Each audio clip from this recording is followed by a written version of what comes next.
We're not sleeping till the car runs and drives, right?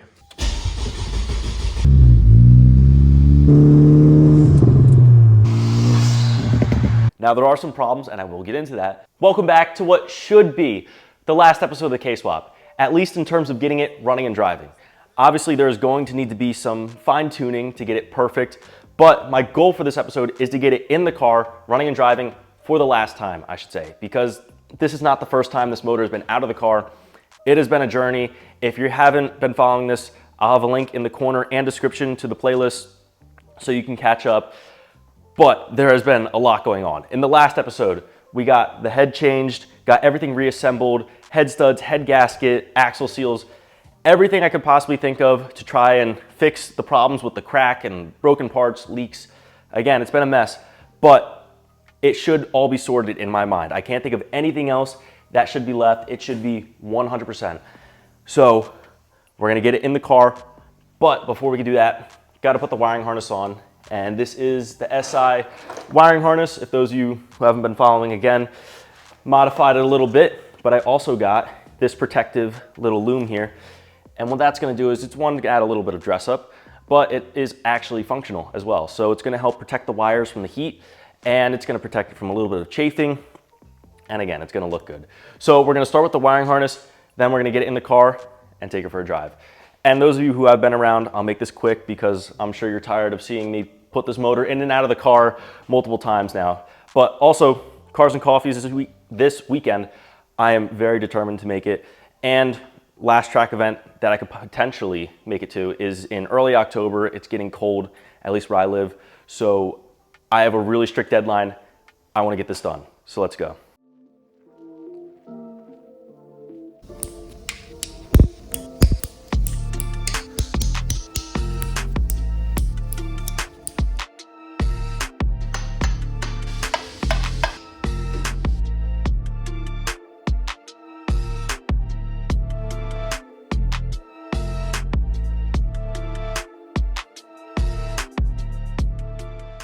The engine is in and wired, no issues, everything's good.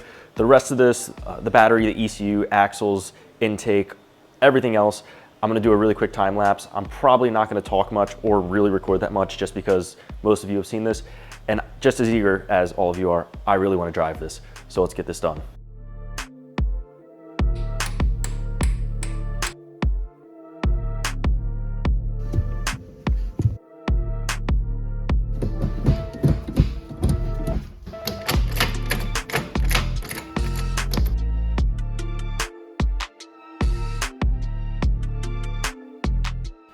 Well, as always with my case, the plot thickens. So this is the half shaft. The axle connects to this. There's this little cover right here that meets the seal on the transmission. And look, you can clearly tell that is bent. So that is probably why this was leaking. And that also really confirms my suspicion now that the leak was definitely coming from this axle seal. So what I'm gonna try to do is pull this out and bend this back if I can. And if not, this is Tony's half shaft because, again, the whole disaster with I haven't gotten my axles and I'm borrowing Tony's. I'm gonna try to bend this back and see what I can do.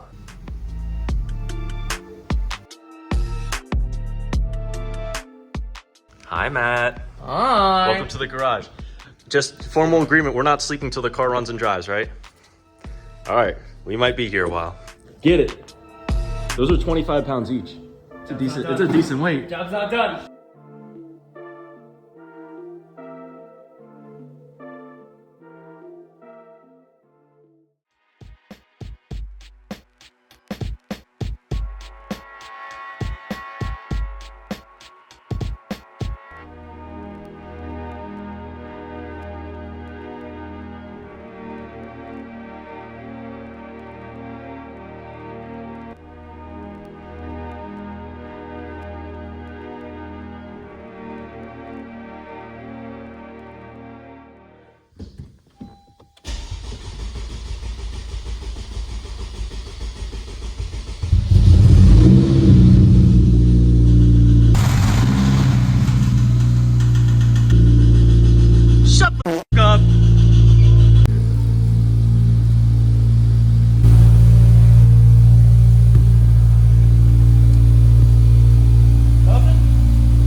Ready to go. First drive, most important part of this journey, making sure we make it to Taco Bell. We're gonna drive there, we're gonna make sure it's not leaking, and see how it goes. I look really stupid, it's like stretching out. All right guys, so far we're getting a code for evap and boost controller actually, which is new. I was getting the evap code before, but we're gonna take it for a drive, see if anything else comes up, make sure it's not leaking, most importantly, and I'll report back. See, drive around the parking lot, and no leak so far. See if we can make it to Taco Bell. Got it all going.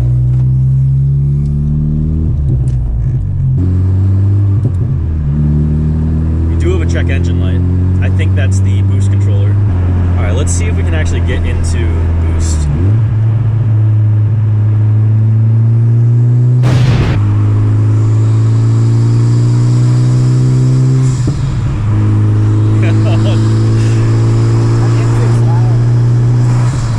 Sounds so good. And I think P0046, that's going to be the boost controller. Strange. Derek is on the inside. Definitely handles good. Jesus Christ.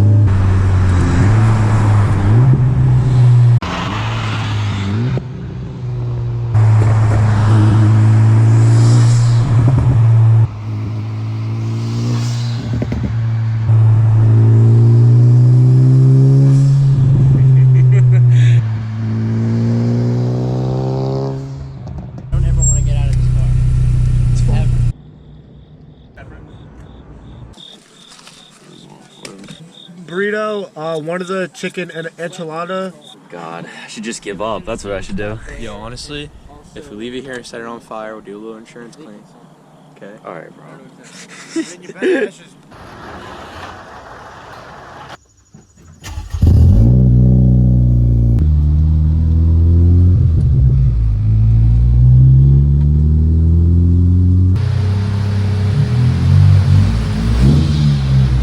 I think for once in my YouTube career, I can finally say things overall went well. Now there are some problems and I will get into that, but let's first go over the good. Good news, car runs, drives, and it doesn't leak. Oh my God, I only had to rebuild it and start over. Amazing, but that really is good news. Other good news is the speedometer on the dash says 65, and on my phone at 65, it says that I'm doing 63. So it might be about 2 miles per hour off, which is really nothing. That was way less than I expected. I thought I was gonna have a ton of issues with the speed sensor and the trans, and all of that would be kind of a bit of work to set up, but no, it works. In addition to that, cruise control and lane keep assist both work. So that is a huge benefit. Didn't expect that, so I'm really happy to see that. And the whole dash is clear, except I do have check engine light. So let's get into that. Now, whether it's a crazy engine swap project like this, daily driver, your friend's car, family member's car, whatever, all cars have problems. And eventually, lights come up on the dash and it's never fun because it's usually a procedure. You have to take it to a shop just to get it checked out, and it's a pain.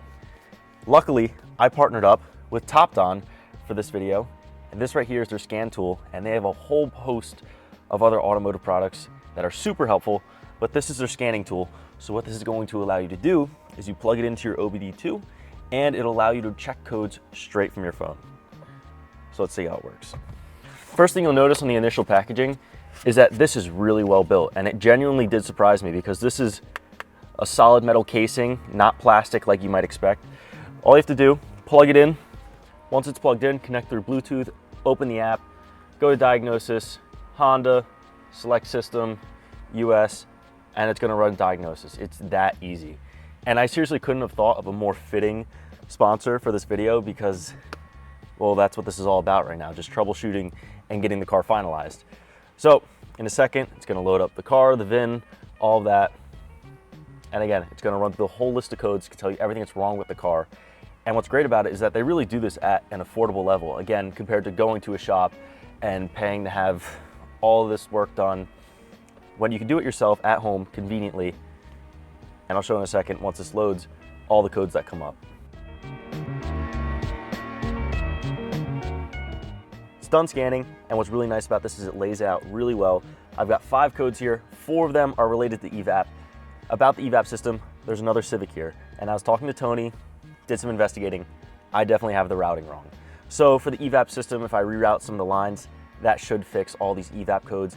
And then another code I have, P0046, is related to the turbocharger boost control circuit range performance, so the wastegate actuator. That I'm not so sure about. I changed the arm from the SI1 to the Type R1. That might have screwed with it. It might need some adjusting. I sent a base map to Derek.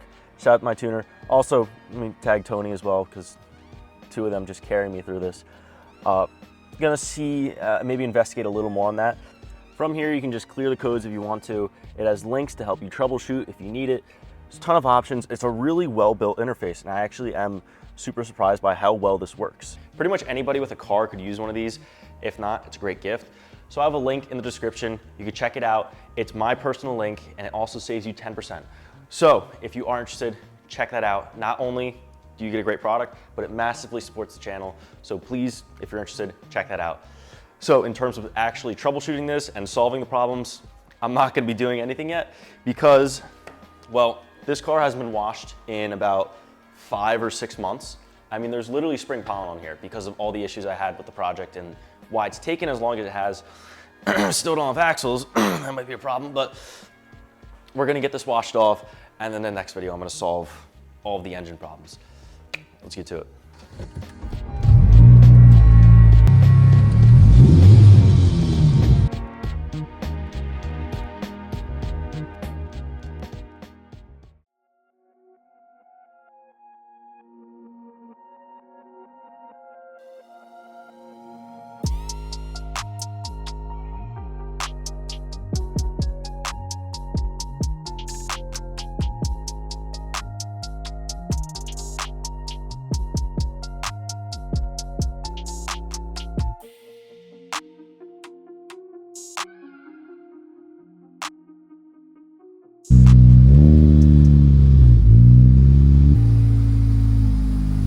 The car is clean. It's the first time I've been able to say that in a long time. I was looking back at the video from last night and it's kind of dark and you can't see much. So I'm gonna take it on a quick drive just so you guys can see it during the day. And we'll get some pictures at the park down the street while it's clean. Now I don't really want to be driving the car just because it's not running 100%. Also because my alignment is way off, as you will see. But we'll make this really quick. We're just going down the street. I don't know if you guys can hear that on camera.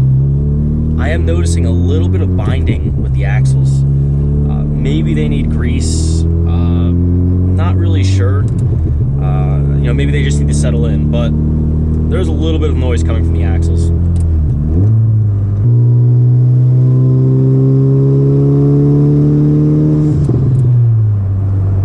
The sounds this make is absolutely amazing. And check this out, ready? Cruise control. Still blows my mind that this works. This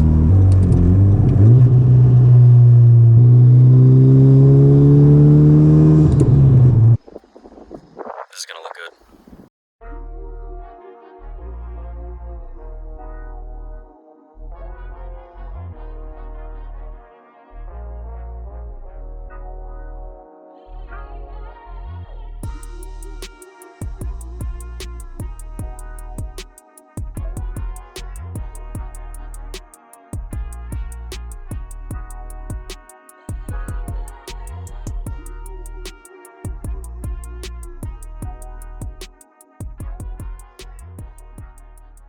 That wraps it up for this video. Really a major win. So happy and excited. Thank you all for being here, and those of you who have been following me since January when this started. So I really appreciate it. Next video, we're gonna finish up whatever's going on over here and work our way towards the dyno, which is the real test. So look forward to it. If you guys wanna follow along, subscribe, like, check out my Instagram for more updates. I post on there way more often and you get all those sneak peeks. And that is it for this video. Thank you guys, and I look forward to seeing you in the next one.